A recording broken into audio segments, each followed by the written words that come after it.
Pro Group Management. Workers' comp that works for you. Welcome to Nevada Newsmakers. I'm Ande Engleman. Sam Shad has a couple of days off.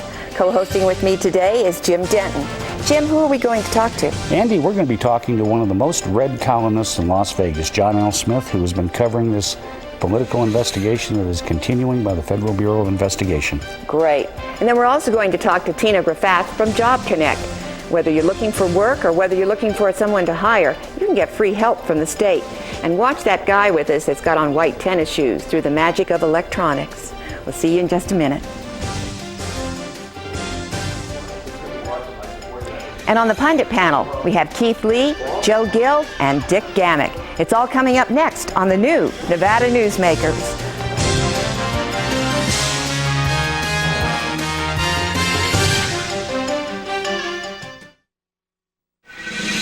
Nevada Newsmakers, brought to you in part by Charter Communication. The Abowed family has an appetite for dialogue. Agree or disagree, have the conversation. All opinions are welcome.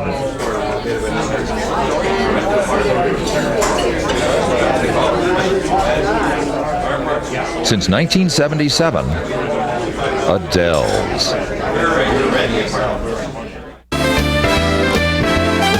Catch a straight, dine at 8, lucky you. Lucky you. Dance till 1, have some fun, lucky you. Lucky you. Taste the shrimp, have a sip, try the pool, play it cool. At the Sienna Hotel Spa Casino, lucky you. Yeah! The biggest risk your company can take. Well, Barbara, you did very well on your interview.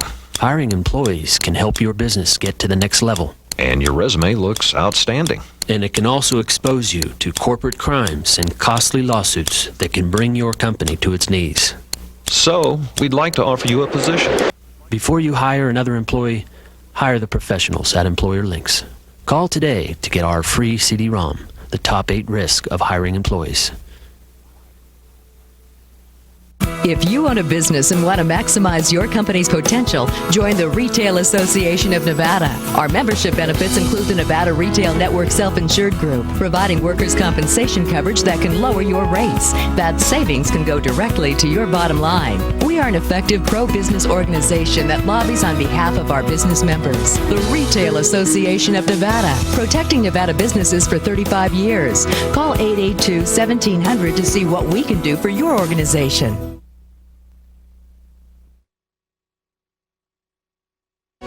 And now, back to Nevada Newsmakers with Sam Shad and Ande Engleman. This morning we're talking to John L. Smith, columnist with the Las Vegas Review-Journal, by telephone. He's going to fill us in on the Ghilardi and maybe some on Wendell Williams, too. John? Hi, how's it going? Good morning, John. Fine. John? I'm here. John, I have with me Jim Denton. He's playing co-host while Sam's on vacation. Wonderful. Good to hear from you. Good to talk to you, too. John, what's going on with Ghilardi, the investigation down there? How come no indictments? Oh, it's just one of those things. They're still filling out paperwork, and last week a couple of solid sources told me that there was still some negotiation going on, some potential defendants considering cutting a plea agreement of some kind to minimize their time behind bars in exchange for guilty pleas. That apparently fell through late in the process, and so they're continuing to roll along. Obviously, it's the prosecution's hope to cut as many deals as it can in order to more or less economize the prosecution and also to minimize the chances of losing in court. But anyway, so that's kind of the latest. I do expect indictments in the near future. It's hard to predict these things exactly. I know there was some chatter a week or so ago about an indictment imminent, and I guess it is imminent if you include, if you call it weeks instead of, mere days. John, there seems to be a lot of nervous people in Las Vegas, as I'm sure you're aware, that the scope of this investigation and these indictments are going to spread beyond the current scope of at least what it was in San Diego, which involved the adult entertainment industry. What are you hearing about that? Well, there's no question there are a lot of nervous people here.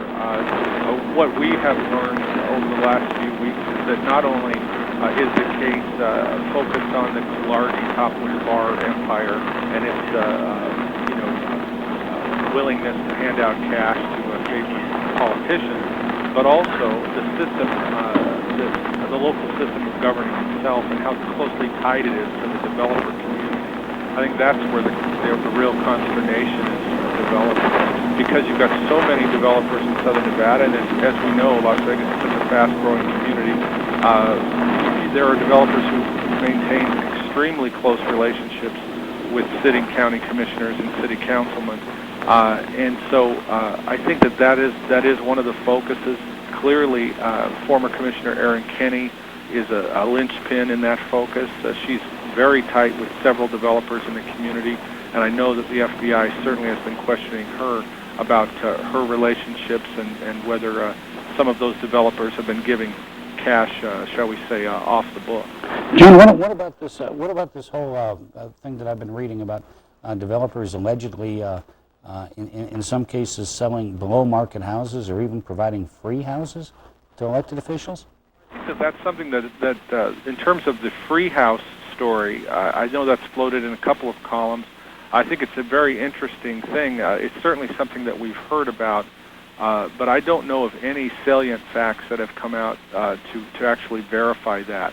However, what is clear is that developer Jim Rhodes, who employs, I believe to this day, who employs Erin Kenney, it was one of his housing developments that Erin Kenney moved into, and certainly there was speculation raised some time ago that Kenney might have gotten some kind of favorable treatment. In another matter that's just kind of uncanny, Sitting Commissioner Mark James purchased a home, and of all the people, it sounds like a Humphrey Bogart line, but of all the people in southern Nevada that he might have bought a home from, he had to buy it from Jim Rhodes. It was Jim Rhodes' personal house. Now, in interviews, Mark James has said he did nothing wrong. He paid good money for that house. He paid approximately $650,000 for that house, so that's a pretty good neighborhood. But whether that house is worth $650,000, $850,000, or more, I guess would be up to an appraiser to determine.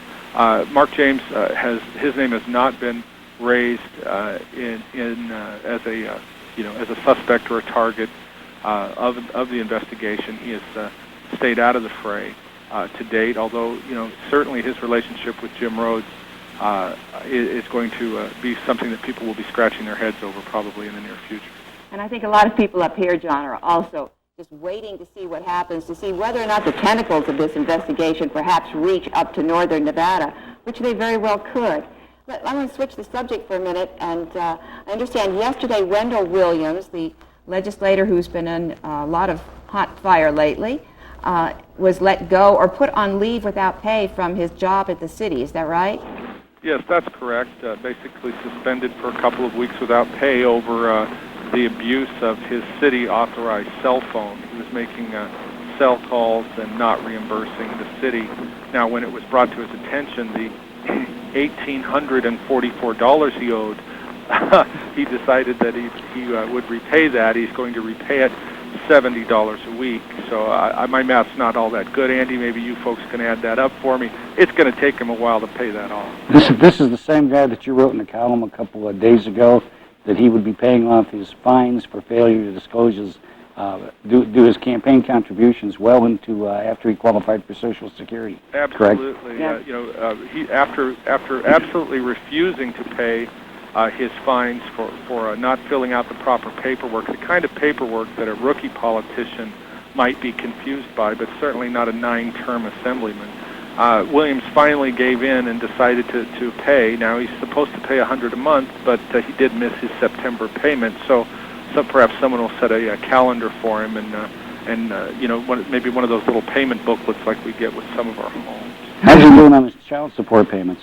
No, I do not have an update on that. Of course, he only owed $52,000 there back in, I believe it was '98, and a judge ordered him to start paying that off. So he's got a few debts owed. Whether this reflects with his constituency, I'm not sure. He certainly is popular with the voters. He's been returned to office, of course, now for all these years. He'll be moving into his third decade in the legislature before too long. It's just a matter of whether people have grown tired of him, and certainly whether his fellow Democrats can afford to embrace him. I tend to think that they cannot. If Richard Perkins dreams of the governor's office, he's going to have to look more like a leader and less like a follower or someone who might be a little intimidated by Wendell Wood. John, I couldn't have said it better myself. Thank you very much. We'll be talking to you next week, and Sam will be back. Sounds great. Take care, John. Thank you, John.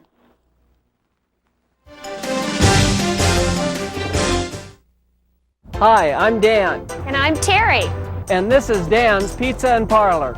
Everything we make here is from scratch. Our fresh cut fries, homemade hamburgers made to order, fresh pizza dough made with 3 types of flour, and Terry's secret pizza sauce, and Dreyer's world-famous ice cream. And if you have a sports team, your kids can really have a great time here. Oh!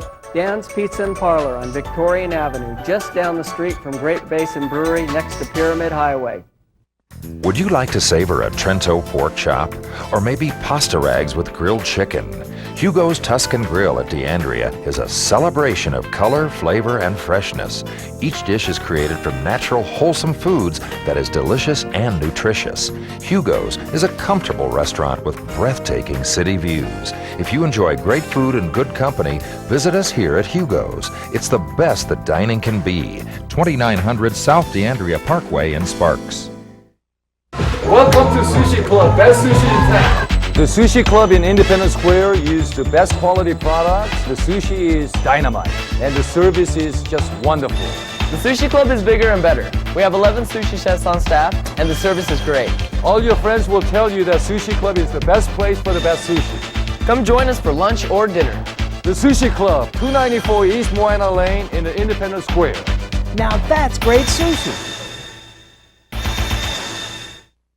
To experience the royal cuisine of India, you need some serious magic or simply transport yourself to India Garden, right here in Reno, where you'll discover Indian specialties refined over centuries. Sikh kebab, tandoori dishes cooked in our own tandoor oven, biryani specialties, curries, fresh-baked Indian bread, over a dozen vegetarian dishes, even dishes rare to India like dosa, South Indian-style crepes. India Garden off South Virginia near Sports West. We are India.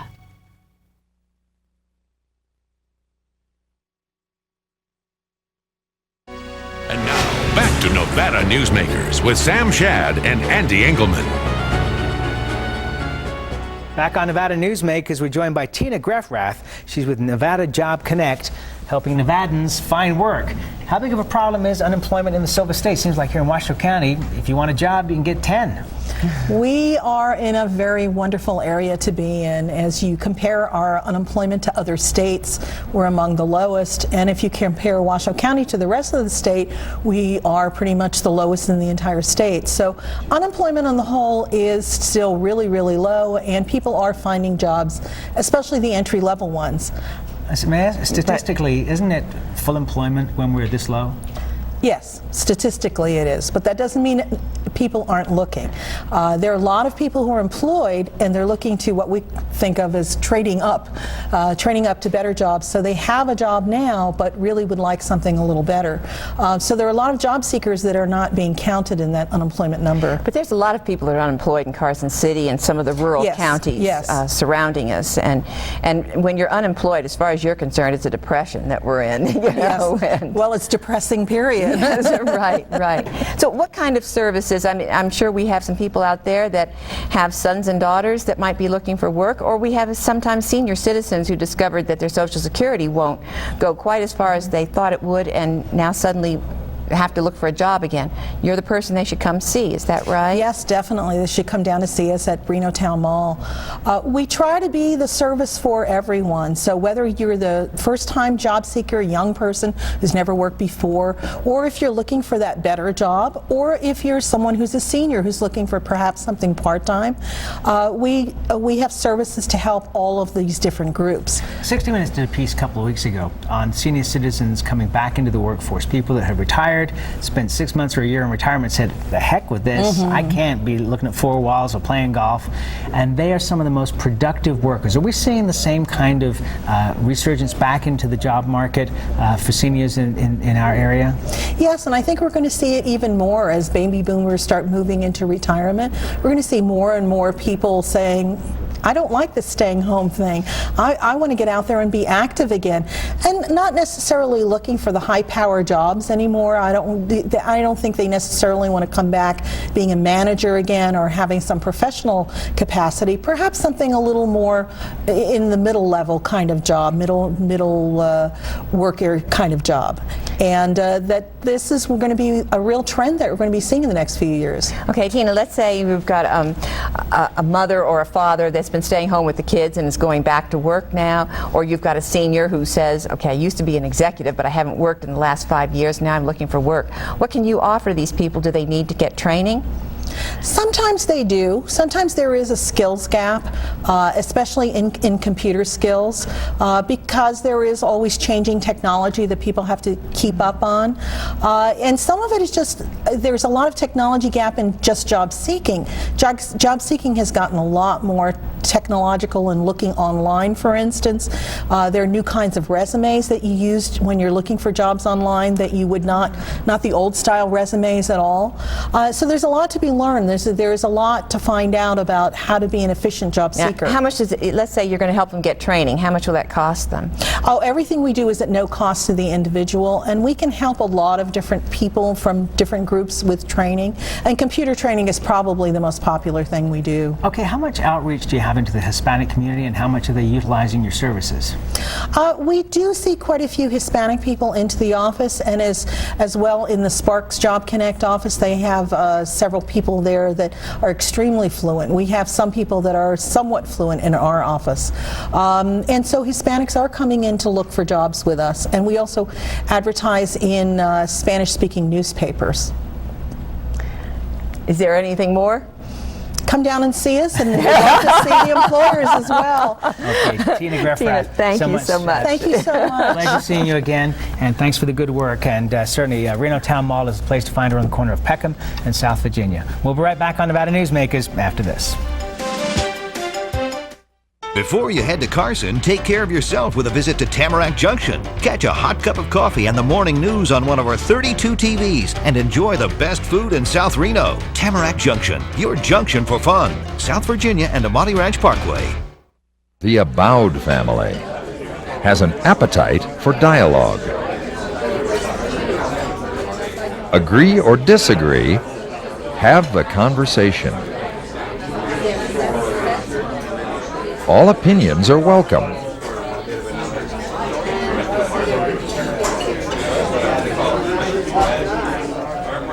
Since 1977, Adele's. Today's lesson, another reason to take the Gold Rush Club Card Challenge. With the Gold Rush Card, you really have 3 cards in one. Use your cash back. You still keep your comps and drawing tickets. Use your comps. You still keep your cash and drawing tickets. And with your drawing tickets, you could win thousands in cold hard cash every week. And still keep your cash back and comps. Does your club add up? Graduate to the Gold Rush Players Club. It's the smart thing to do. The Gold Dust West, south on Keystone, east on 4th.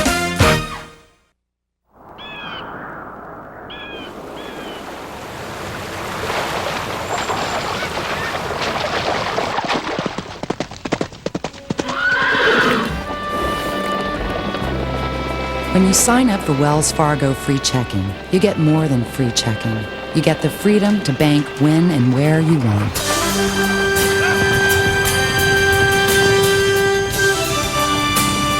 Wells Fargo, the next stage.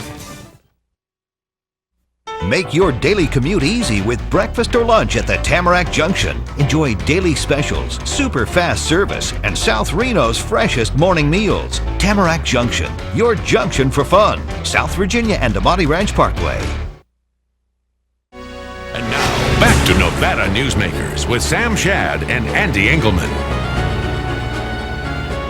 And we're back with our pundit panel. Joe Guild, we haven't seen you in a while. Good to have you back. Keith Lee, always nice. And Dick Gammick. Good morning. All right, let's start out with the Supreme Court, because last week I threw a question at you guys about the Supreme Court, and there was this silence. And people have now had some time to think about a reply. Dick? Well, there's something going on in the Supreme Court that I don't think is getting much play in the media at all. The Fourth Amendment search and seizure, all of us have a right to be free from unreasonable searches and seizures. It's been over 200 years of law in the making in this country. And our Supreme Court here in the last about a year and a half now, maybe not, about 2-3 years, has started diverting from that. So we send prosecutors and police officers and everyone else that we pay for as taxpayers to go to these national symposiums to learn all these courses, and they come back here and Nevada Supreme Court is changing the rules like crazy. They do it under the guise, and they've said in several cases, we're doing this to protect the rights of the citizen. But what it's actually doing is protecting the rights of the crook. That's what we're coming down to. And it's really starting to cause some real problems in law enforcement. Right now, we can't decipher them. We don't know what's expected of police officers on the street. Can you give us an example? Yeah, the search and seizure issues. We had a police officer from Reno stop an individual, make an arrest for, albeit minor traffic violations, but he had the right to do that, found trafficking amounts of drugs in the car, prosecuted and convicted him for trafficking. The Supreme Court came back and said, we know he had a right under the Fourth Amendment to make the stop and arrest, but under Article 1, Section 18 of the Nevada Constitution, that was unconstitutional. We're throwing it all out. So the guy walks. And that's the kind of thing we're running into now. And there's been several cases that have come down this way where they're starting to interpret this law under the Nevada Constitution, and they're taking off from the Fourth Amendment, which has been here for over 200 years. Rights are protected. Andy, everyone on our panel of pundits today is an attorney. I know, and Okay? you know, and have they're to ask officers at the court. And they're officers and, at the court. And this put them in an awkward situation. I have to ask them a question. You're all members of the bar, and I'm just curious what you thought of the two opinions the Supreme Court wrote on the 2/3 However, issue. you can plead the fifth. Well, I mean, to jump in where Dick left off, I still haven't deciphered what those mean. I can't figure out why 2 majority votes trump a 1/2 vote, and then, oh, by the way, votes just procedural anyway. I mean, I honestly don't understand that. I don't understand. I think I said at the time, even before the decision came down, Andy, on a prior show, that I felt that the prudent and proper course for the court to have taken was to say this is a political question. You folks in the political realm go solve it. I agree. And to suggest that, well, you need to go back and follow the Constitution. It wasn't that the legislators weren't following the Constitution. There was legitimate disagreement about what to do, and so the court should have stayed out of it. And legitimate altogether. disagreement is what they're supposed to do in the legislature. No question about it. And you know, legislators are elected to make tough decisions, and some of the legislators said that at the time.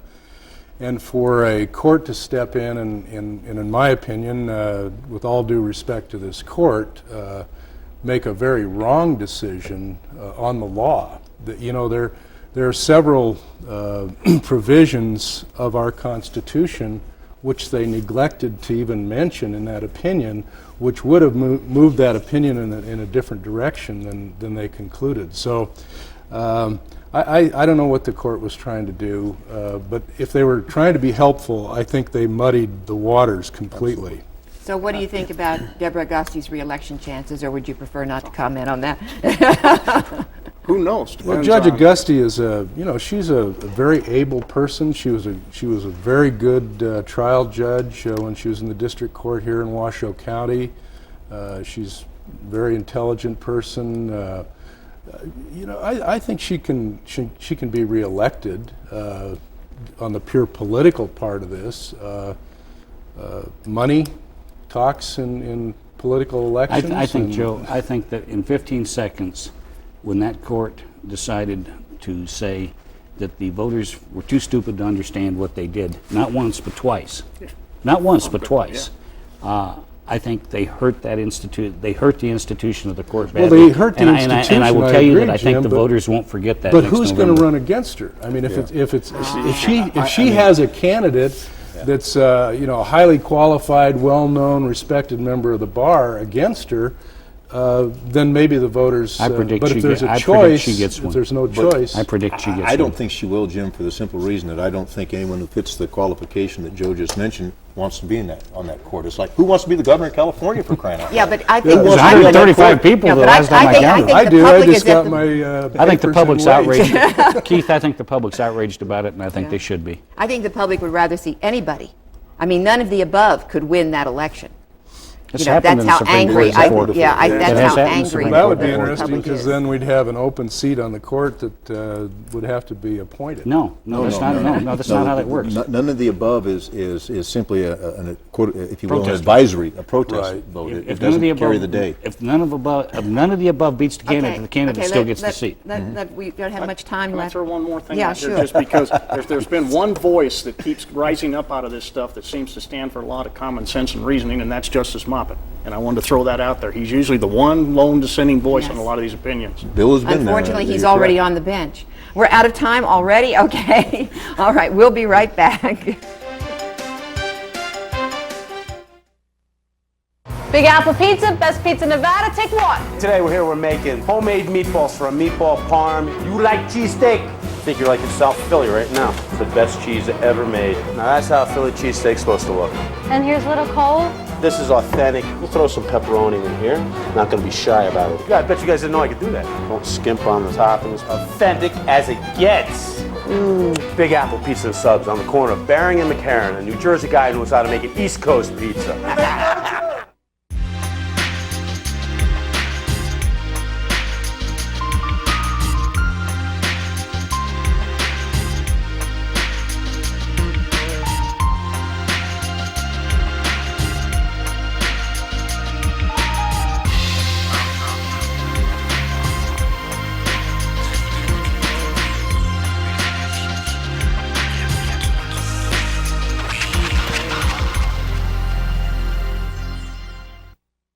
Would you like to savor a Trento pork chop? Or maybe pasta rags with grilled chicken? Hugo's Tuscan Grill at D'Andrea is a celebration of color, flavor, and freshness. Each dish is created from natural, wholesome foods that is delicious and nutritious. Hugo's is a comfortable restaurant with breathtaking city views. If you enjoy great food and good company, visit us here at Hugo's. It's the best that dining can be. 2900 South D'Andrea Parkway in Sparks. Hi, I'm Dan. And I'm Terry. And this is Dan's Pizza and Parlor. Everything we make here is from scratch. Our fresh cut fries, homemade hamburgers made to order, fresh pizza dough made with 3 types of flour, and Terry's secret pizza sauce, and Dreyer's world famous ice cream. And if you have a sports team, your kids can really have a great time here. Oh! Dan's Pizza and Parlor on Victorian Avenue, just down the street from Great Basin Brewery next to Pyramid Highway. Nevada Newsmakers, brought to you in part by Charter Communication. And tomorrow on Nevada Newsmakers, we have Greg Ferraro's going to help me grill one of his friends, Pete Ernott. Maybe they won't be friends afterwards. Remember, you can see reruns of this at 9:30 at night on Charter Cable 12 in Carson City, Washoe, 19 in Douglas County, and on Sunday mornings from 9 to 11 on KOH. Thank you.